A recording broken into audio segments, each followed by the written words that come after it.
Operation चेतना, वक्त करीब है जब चेतना को बाहर निकाल लिया जाएगा, लेकिन चेतना क्या चेत अवस्था में होगी? अब ये डर सताने लगा है। जैसे जैसे वो वक्त करीब, वक्त बहुत ज्यादा हो चुका है।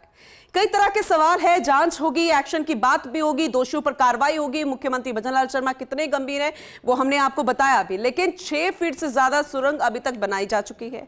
करीब 8 फीट सुरंग बनाने के बाद बोरवेल मिलेगा। दोनों बोरवेल में कनेक्ट के बाद पहुंचेंगे बच्ची चेतना तक। व्यवस्था में लगाए हुए करीब 200 पुलिसकर्मी, आधा दर्जन थानाधिकारी रात्रि में और आधा दर्जन दिन में ड्यूटी दे रहे हैं, यानी कि शिफ्ट वाइज। जैसे कि हमने आपको पहले भी बताया, पहले दिन से बताया, एएसपी, सीओ और कलेक्टर, एसपी तक पिछले 8 दिन से मौजूद। मेडिकल, रेवेन्यू और विभागों की टीम भी मौजूद है। अब कई तरह के सवाल खड़े हो रहे हैं। फर्स्ट इंडिया न्यूज ने कई बार सवाल खड़े किए कि आखिर इतना वक्त क्यों लग गया। अब इस पर तो जांच होनी चाहिए, एक्शन भी होना चाहिए, कठोर कार्रवाई भी होनी चाहिए, दोषियों पर एक्शन भी लिया जाएगा। तो इसीलिए सवाल हम लगातार खड़े कर रहे हैं और हमारे सहयोगी हमें वहां से ग्राउंड जीरो से हर एक अपडेट देते नजर आ रहे हैं। सीनियर रिपोर्टर अश्विनी भी हमारे साथ जुड़ चुके हैं, उनसे ज्यादा जानकारी लेंगे, समझने की कोशिश करेंगे। अब तो वक्त बेहद करीब अश्विनी, लेकिन फिर भी है वक्त लगना सवाल खड़े करता है। जहन में कई सवाल हैं राजस्थान की जनता के, और वो फर्स्ट इंडिया पूछ रहा है माध्यम बनकर। लेकिन आप जरा अभी की तस्वीर बताइएगा और अभी क्या हालात हो सकते हैं, इसे भी डिटेल में समझाइएगा।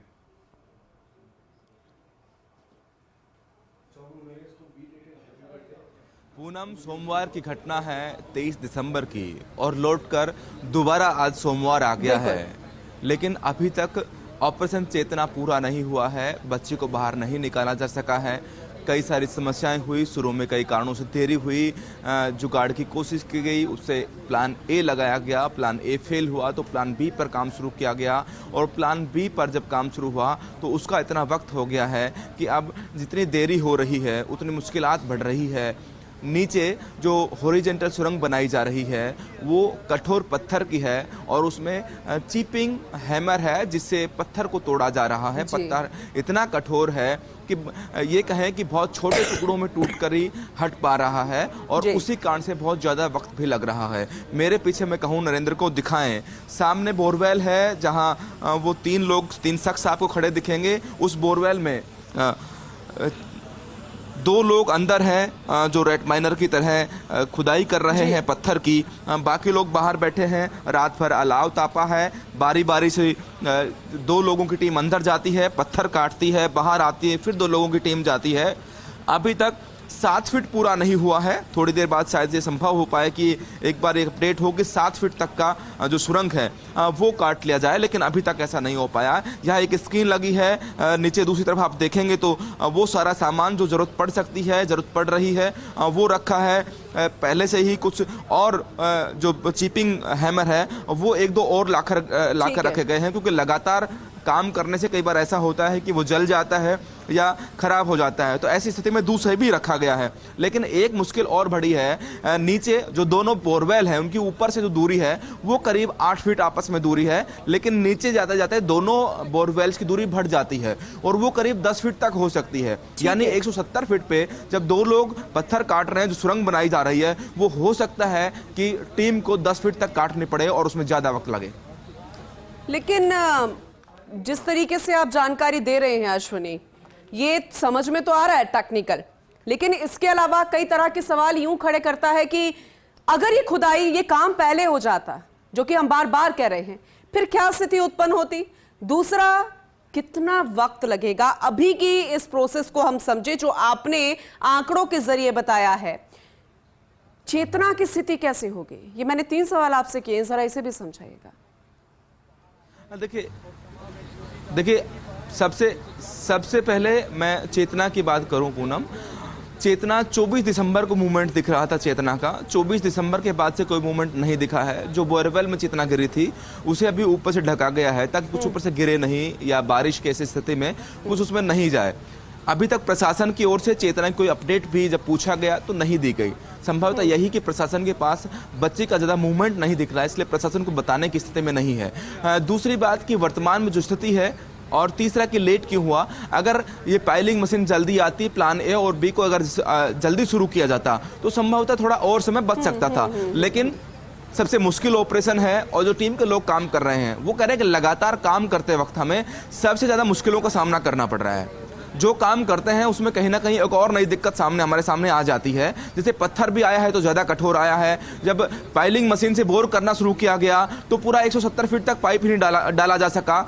10 फीट का पत्थर काटा गया था, उसमें मशीन को 12 घंटे लगे थे। जो बिल्कुल सीधा वर्टिकल बोर था उसमें करीब 12 घंटे मशीन को लगे पत्थर काटने में। वैसा ही पत्थर है जिसको अब आदमी काट रहा है, वो ज़्यादा कठोर हो रहा है। और एक और दिक्कत जब बढ़ी वो ये बढ़ी कि दोनों बोरवेल में ऊपर में जितनी आपस में दूरी है, नीचे की जो दूरी है वो बढ़ गई है। यानी दोनों बोरवेल बिल्कुल समानांतर नहीं है, थोड़े से नीचे पहुंचते पहुंचते दूर हो जाते हैं। जब दूर होते हैं तो आपस में उनकी दूरी बढ़ जाती है। तो एक और समस्या टीम के सामने आ गई है। तो लगातार ये कह सकते हैं कि जितना आगे बढ़ रहे हैं उससे और समस्या बढ़ती जा रही है। और अब जब हम देख पा रहे हैं पत्थर जो चट्टानी है ज़्यादा कठोर है, वो हैमर से जब बिट डालते हैं तो बिट उसमें यूं की यूं फिट हो जाती है। दूसरी बिट लगाते हैं, प्रतिसी लगाते हैं, फिर तोड़ते हैं। पत्थर में होता क्या है कि जब पत्थर तोड़ते हैं और कोई बिट उसमें डाली जाती है तो पत्थर में एक दरार आती है और पत्थर वहां से टूट जाता है। लेकिन ये जो पत्थर है जो कठोर भी है, इसमें पत्थर में कोई दरार नहीं आती और टूटता नहीं है और पूरी बिट उसमें अंदर जाकर सेट हो जाती है। फिर उन्हें निकालने के लिए वापस मशक्कत करनी पड़ती है। तो इन सारी दुविधाओं के साथ ये कह सकते हैं कि अभी टीम को और समय लगने वाला है। अभी उतना आसान नहीं है जितना हम मान रहे थे कि आज शायद दोपहर बाद तक की संभावना बने कि दूसरे बोरवेल तक की टीम पहुंच जाए। लेकिन ऐसी संभावना है कि आज शाम तक शायद ये संभावना है कि शाम भी हो जाए और उस बोरवेल तक पहुंच पाए टीम जिस बोरवेल में चेतना है। जब एक बार वो बोरवेल इनको मिल जाएगा, दिशा देखी जा रही है और ये भी कोशिश की जा रही है कि किसी भी तरह से थोड़ा सा भी अगर 1 इंच 2 इंच भी खुदाई में अगर टेढ़ा हो गया तो पता लगेगा कि बोरवेल से खोदते हुए आगे निकल गए और वो बोरवेल मिला नहीं है। इसलिए ये कोशिश भी की जा रही है कि जिस बोरवेल में चेतना है उससे सीधी दूरी में ही खुदाई की जाए, उसमें कोई गलती नहीं। ये कोशिश इसमें है। एक और बात कि आसपास में एक पास में ही अल्ट्राटेक सीमेंट के खदाने हैं, माइनिंग वहां पर होती है, विस्फोट उसमें किया जाता है। तो उसका ध्यान भी यहाँ की टीम रख रही है कि जब वहां पर कोई खुदाई के लिए विस्फोट होता है तो यहाँ के दोनों लोगों को बाहर निकाला जाता है ताकि वाइब्रेशन से कोई नुकसान नहीं हो। जी,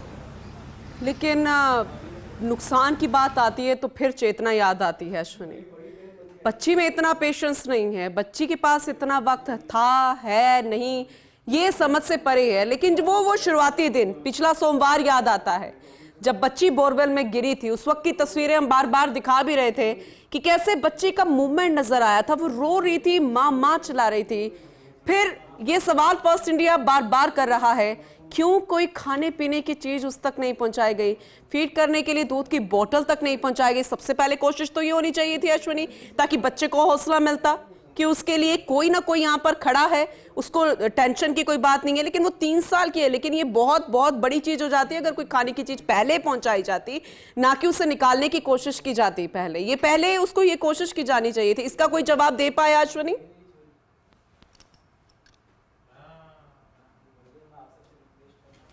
देखिए पूनम, वो तस्वीरें अगर याद करें पिछले सोमवार की तो बच्चे के दोनों हाथ ऊपर की तरफ हैं। वो वीडियो भी हमने लगातार दिखाया था। बच्चे का मुंह जो है वो नीचे की तरफ है। उसमें एक अच्छी बात देखी गई थी कि शायद मुंह नीचे की तरफ है तो मुंह में या सांस लेने के में मिट्टी कोई प्रॉब्लम नहीं करेगी। मुंह नीचे की तरफ है, उसे सांस आ सकेगा।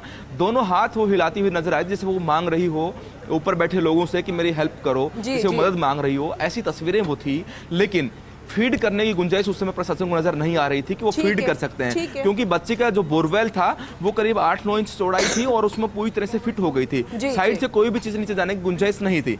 कोशिश पहले ये की गई कि कैसे बच्ची को बाहर निकाला जाए और बाहर निकल पाती उस समय तो ज़्यादा स्थितियाँ अच्छी होती। हालांकि जो प्लान बी है वो प्लान ए के साथ शुरू किया जाना था और अगर जल्दी प्लान शुरू किया जाता, बी प्लान को भी साथ साथ पैरेलल शुरू किया जाता, शायद और 2 से 3 दिन बचाए जा सकते थे।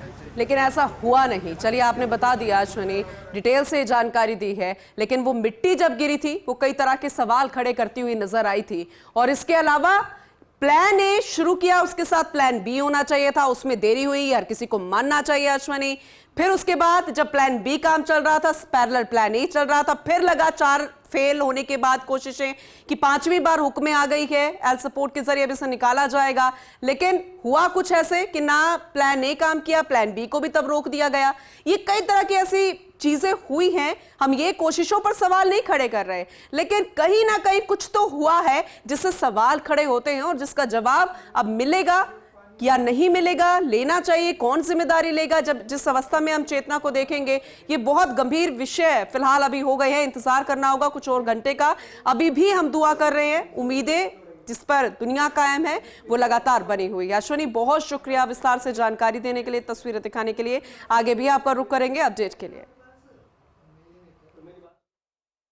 सर एग्जैक्ट अभी हम बता नहीं पाएंगे, क्योंकि अभी हमारे रेस्क्यूअर जब काफ़ी समय बाद में ऊपर आ रहे हैं, क्योंकि टनल जैसे लंबा होता जा रहा है, तो उस हिसाब से अभी जो हमारा बदले का टाइम थोड़ा लंबा हो जाता है। इसलिए अगर जब रेस्क्यूअर बाहर आएंगे तो उस टाइम उसके बाद हम आपको बता पाएंगे।